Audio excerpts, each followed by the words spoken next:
Penguin Random House Audio presents The Red Arrow by William Brewer. Read for you by Ari Fliakos. For Rye.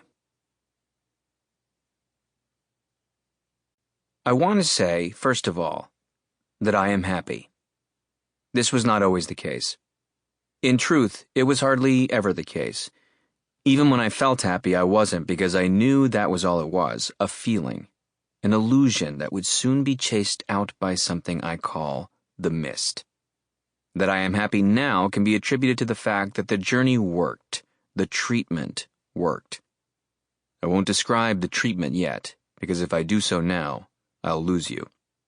What you should know is that I am 33 years old, of solid physical health, good levels of the new good cholesterol, low levels of the bad, proper pulse, no chemical dependencies, a professional failure, and am sitting solo on the Frecciarossa train waiting to depart from Roma Termini for Modena by way of Bologna. I am in Italy for my honeymoon. I was married in September, 9 months ago, but we delayed the trip for better weather. Back on Piazza di Pasquino, at the very posh G-Ruff Hotel, a 17th century townhouse converted into a temple of Italian design, Annie, my wife, is still asleep, as we both understand this trip is something I should do on my own, in the palatial king bed, an original piece by the famed furniture designer Guillermo Ulrich, as is all the room's furniture, and after whom the room is named, and about whom I speak as if I've got a clue who he is. I don't. I'm going to Modena to find a physicist. Because of the terms of my contract, I am not allowed to name or acknowledge him in any way, publicly or privately, until our project is complete and he has decided if he wants to credit me. For that reason, I will simply call him the physicist, though if you're that curious, it shouldn't be too difficult to find the one famous theoretical physicist native to Modena.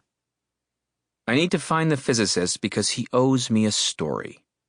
His story, specifically.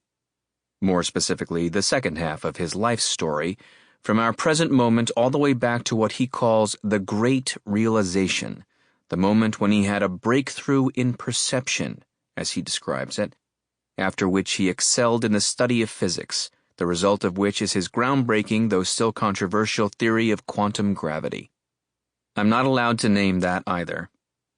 Everything from birth up to a year before the Great Realization I've already got, but it's the realization that matters. It is my ticket out of a sizable debt hole I created when I failed to write a book promised to one of our nation's largest publishers who paid me a rather sizable advance I can't pay back because I blew it all on things like 4 days in the junior suite of the luxury G-Ruff Hotel.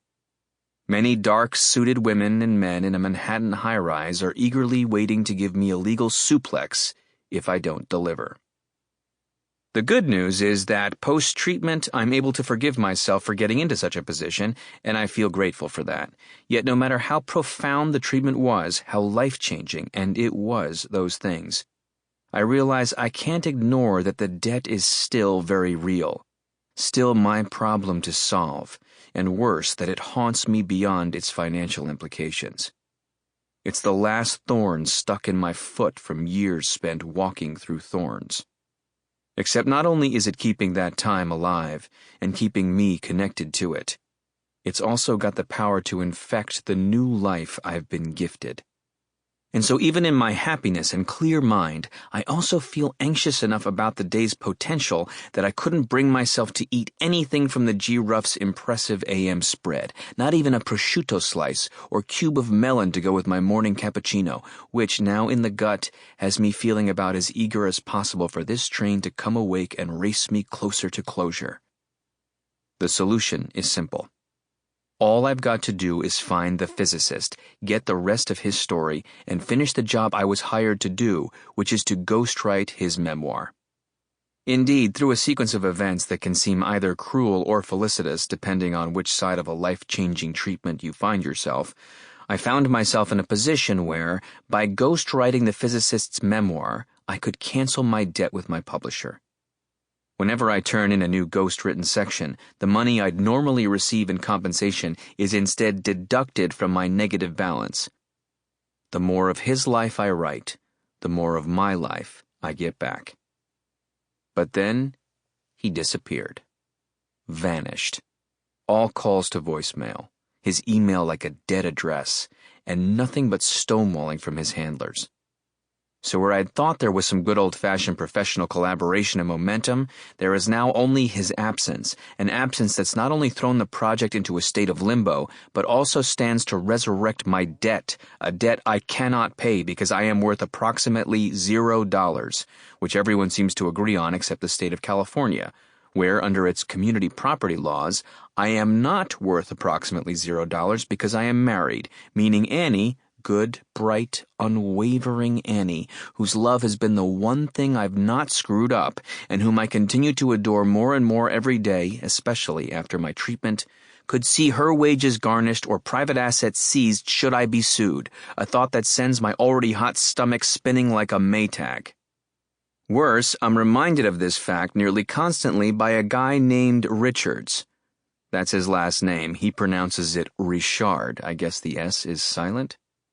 Richard is the editor of this memoir, an older guy from Montana with a JD who moved to New York and went into books, but still talks like he hung a shingle in Bozeman.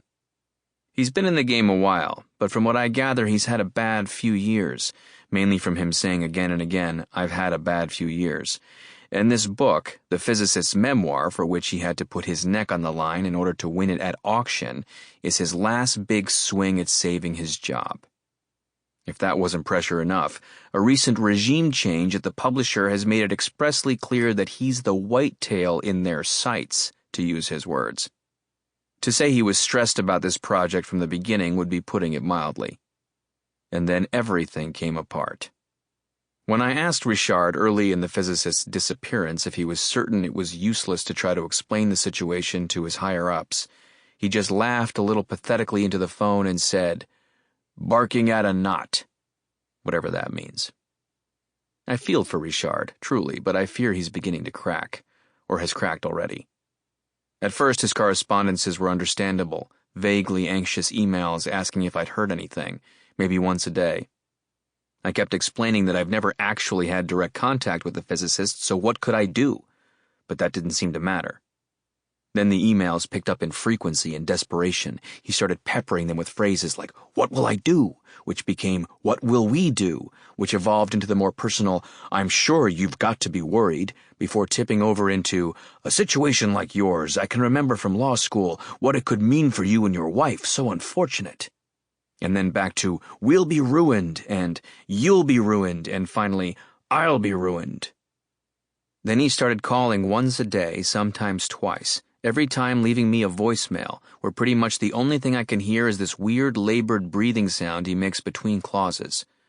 It sort of sounds like he's sipping soup. And then, just minutes ago, he took it to a whole new level when he decided to FaceTime me while I was in a cab on my way to the station. I know I shouldn't have answered, but it seemed so weird that he was FaceTiming that I convinced myself that maybe he was calling to say that contact with the physicist had been made. All is well. I can enjoy the rest of my honeymoon. So I answered, and there he was.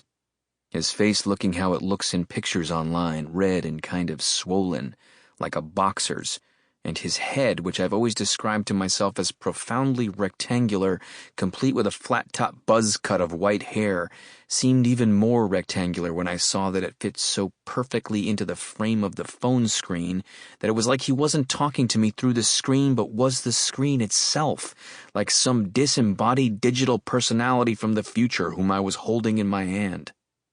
"Did you mean to FaceTime me?" I asked. A heavy exhale scratched through the speakers. "It's been a tough ride," he said, talking to what felt like no one in particular. "Is there news or something?" "I just thought it would be good for us to chat face to face." There was a looseness to his eyes, a shine. "It's like 3 a.m. there. Are you drinking?" "Maybe I'm a little roostered up. It's been a bad few years, and it could get so much worse." A deep and almost boyish loneliness emanated off Richard. It was undeniable. If this is what he wanted me to feel by FaceTiming, then his plan had worked. I did feel for him. not least because he seemed to be calling from an emotional space I'd only recently. Sample complete. Ready to continue?